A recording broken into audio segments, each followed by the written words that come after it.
There were some reports over the weekend about the new NFL and the Ref Association deal, where if these refs are ass, if they put the ass in association, they could potentially get relegated to the UFL. I like anything that involves accountability. I like anything that has kind of consequences for actions. I like whenever there's a potential little bit of pressure to be good at what you do. I like this in theory. Do we think we're going to get the best officials that we've ever had in the NFL? And do you like where we're at as opposed to where we were a couple months ago, which was maybe replacement refs coming right down the pipe?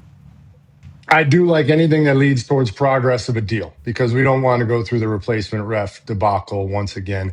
I do also like the accountability. I think one of the big things that we have to focus on is trying to find and make sure that we're incentivizing new officials to train and grow into their roles. Because if we're relegating officials to the UFL, which I do like that there's accountability, you have to make sure that you have a pipeline of people that can fill in and potentially do a better job. You don't want to just be bringing up somebody who's not nearly as qualified as you're knocking down somebody who failed at the top level.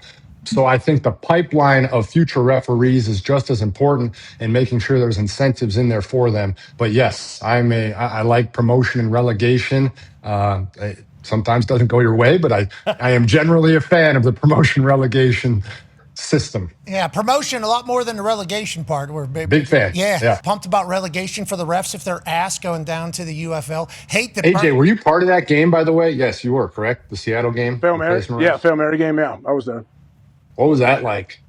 Actually, it was ridiculous. We actually they had to kick the extra point, and then we all left the field. We were in the locker room, had our shoulder pads off, and the ref came in and said, hey, I don't care what's going on. We need 11 guys to line up for this extra point that they need to kick. And guys said some very hurtful things to those couple referees that came in. It was a sight to see. It was awesome. I think I was one of the idiots that threw my shoulder pads on, unstrapped, and ran back out there with no gloves on and stood there for the dumb thing, because I knew nobody else would. Like, I was like, we're gonna beat the hell out of these refs in the locker room. That's gonna be, bad on top of bad after losing that game. If you had to talk to those refs that were a part of that, the replacement refs, like they got friends somewhere, right? They're stopping by some YMCA. They got friends somewhere, local bar.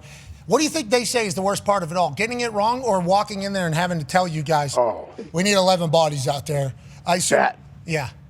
Because they heard us. We were leaving we weren't quiet when we left the field. I know that much. Like, nobody, coaches, players, trainers, everybody was not that quiet. And so it was tough to stay classy in that moment, no question. Who was loudest? Who was leading the brigade? Oh, my goodness. The D-line usually seems to lead the brigade when it comes to the loudest. They were definitely very opinionated, and I appreciated them for that. I really did. Think about that ref. So scared. He was reffing high school football the year before. Okay, down there in Texas where there's no Jumbotron, or maybe Louisiana, no Jumbotron. What I say is final. Okay, I don't care what anybody has to say on here. Then he's got to walk in there. BJ Raji coming down in his face, straight at him. You're not happy, me neither. Yeah. I need you out there. I need you and 10 others. After the highest of highs, too, because it was in Seattle. So, the crowd in Seattle was going nuts, and they were just, thinking it. Yeah. Hey, and then somebody from the league office calls and goes, hey, we need 11 out there. Need an extra point. What a time. Can't have that. Happy we're fixing the ref thing. Happy we're fixing the ref thing as we go.